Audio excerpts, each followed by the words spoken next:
6, por exemplo, verso 10.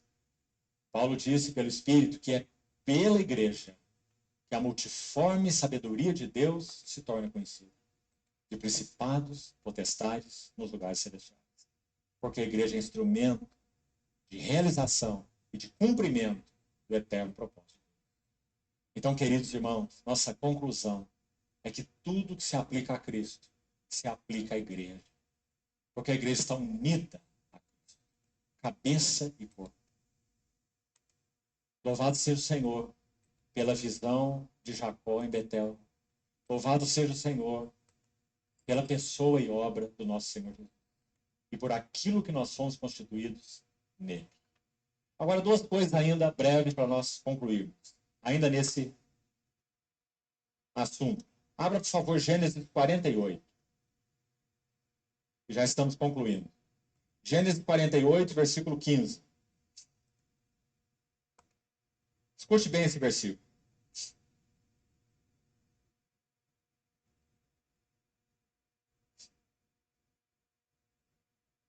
E Jacó abençoou a José, dizendo: o Deus em cuja presença andaram meus pais Abraão e Isaque, o Deus que me sustentou durante a minha vida até este dia.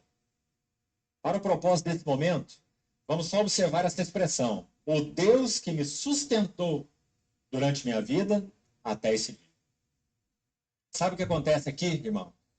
Embora Jacó tenha sido sustentado por Deus, cuidado por Deus, e mais do que isso, Deus o fez prosperar. Apesar disso, Jacó... Apesar de todo cabeça dura que Jacó era, Deus deixou ele bater as cabeças, deu as duras, falando na linguagem minha e de hoje, e ainda fez prosperar. Todos nós teremos o que Deus quer nos dar. Se nós queremos mais do que o propósito que Deus tem para nós, está sendo cabeça dura. Nós temos que fazer a vontade de Deus, não a nossa. Isso é ser filho de Deus, ser obediente a Ele. Passou todos aqueles 31 anos distante de Betel. Esse é um outro princípio extremamente importante. Deus cuidou dele, Deus o sustentou, e Deus até mesmo o fez prosperar. Mas ele levou 31 anos para retornar à casa de Deus. Será que isso também fala aos nossos corações? Vale para Onde nós nós. estamos nesse assunto da casa de Deus? Querido irmão e irmã, não interprete a bênção de Deus como sendo a vontade de Deus. A vontade de Deus é maior do que a bênção de Deus. Deus deu a sua bênção a Jacó durante toda a sua caminhada, mesmo que Jacó estivesse em muitos sentidos alheio à vontade de Deus. E sabe por quê? Porque nosso Deus é bom e faz nascer o seu sol sobre justos e injustos. E assim a sua chuva sobre maus e bons. Deus é abençoador. As bênçãos de Deus não são portas, não são oportunidades para que nós entremos por elas. São portas para que nosso coração seja testado. Presta atenção nisso. Bênçãos não são oportunidades. Bênçãos são testes para sabermos onde está o nosso coração.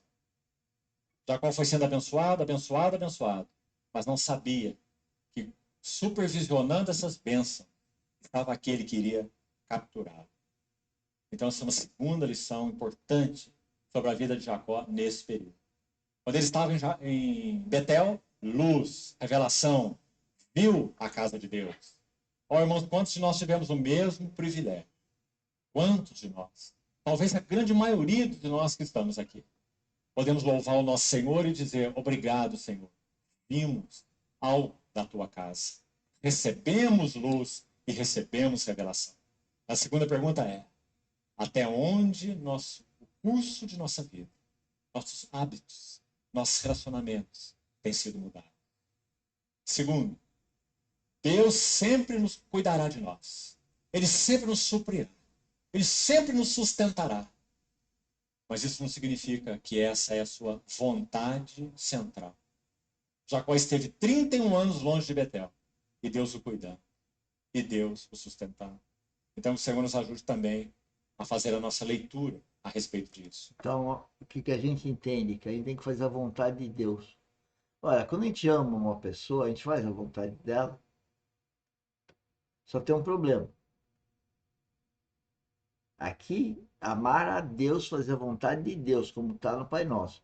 No homem, nós não podemos fazer a vontade do homem. Nós temos que fazer a vontade de Deus, e aí, se for a vontade do homem, tudo bem. Esse que é a pegada. Então a gente fica dando presentinho, o filho pede isso, a mulher pede aquilo, o marido pede aquilo lá, e a gente vai fazendo as coisas vontade uns dos outros. Não, se eu fazer a vontade de Deus. Isso é amar a Deus primeiro. Essa é a pegada. Então testa como você faz a vontade dos outros. Eu vou fazer a vontade de Deus. Agora, como que eu faço a vontade de Deus?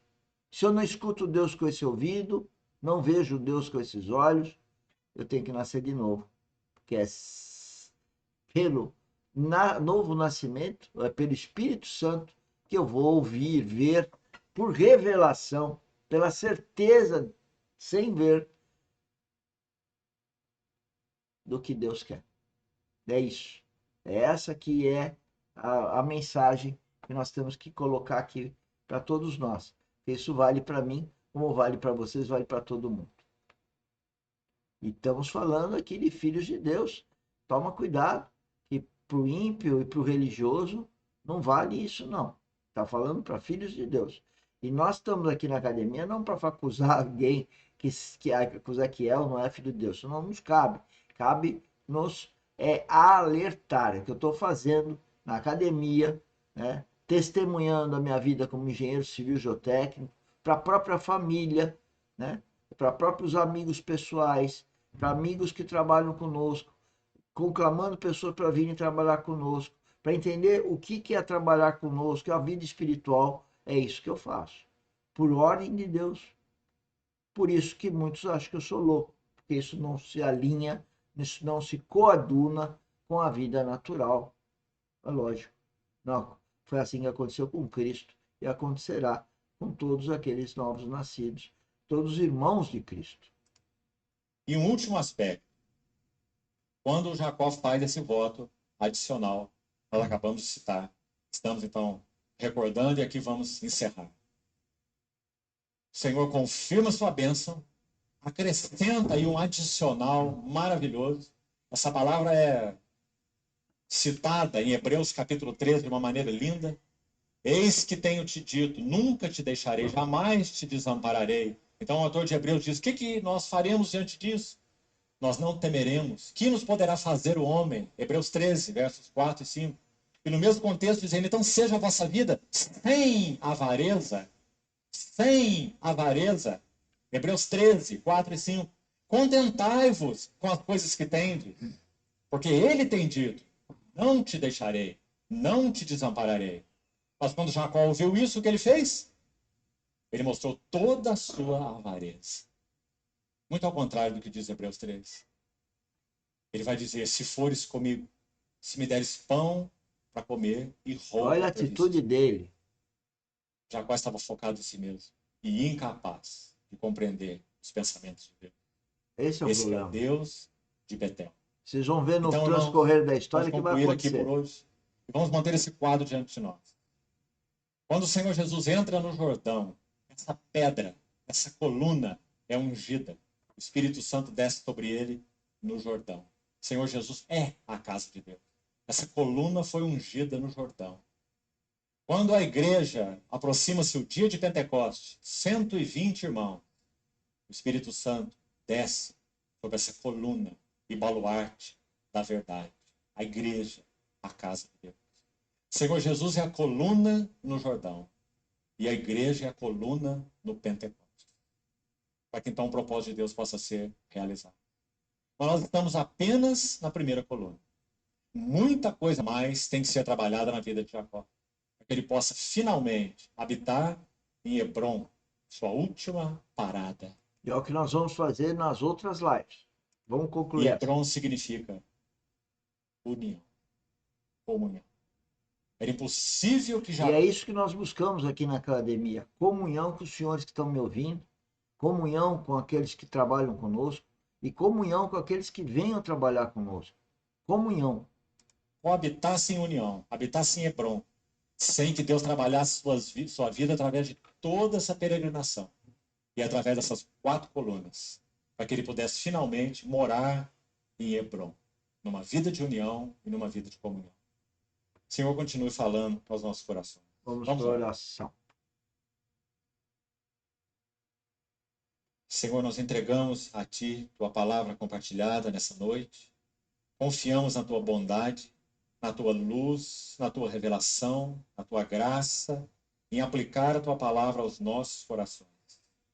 Ajuda-nos a compreender, em verdade, o caminho da frutificação, para que sejamos verdadeiramente Teus discípulos e possamos ser para a Tua glória. Te pedimos, Senhor, continue falando ao nosso coração. Em nome do Senhor Jesus. Amém. Amém.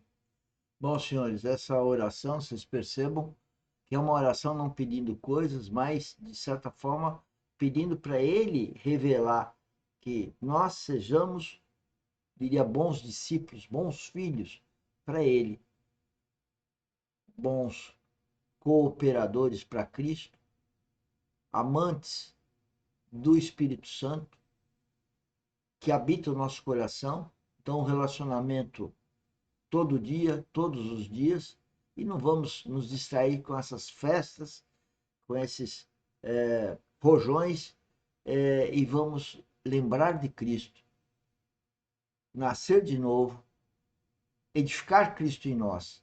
E continuamos amanhã às 10 horas da manhã com o segundo vídeo da série, e seguimos amanhã, depois às 15 e às 17. Agenda aí para a gente trabalhar, e pelo canal YouTube é melhor eu poder ir interagindo com vocês, tá bom?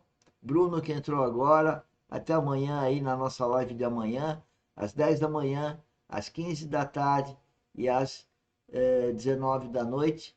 Um bom ano para vocês, mas sobretudo da forma que a gente está colocando aqui, ou seja, edificando Cristo em nós e sendo guiados por Ele. E aí está tudo resolvido, inclusive vamos nos encontrar na vida eterna, que vai ser mais fácil do que se encontrar, às vezes, aqui nesse mundo que jaz no maligno.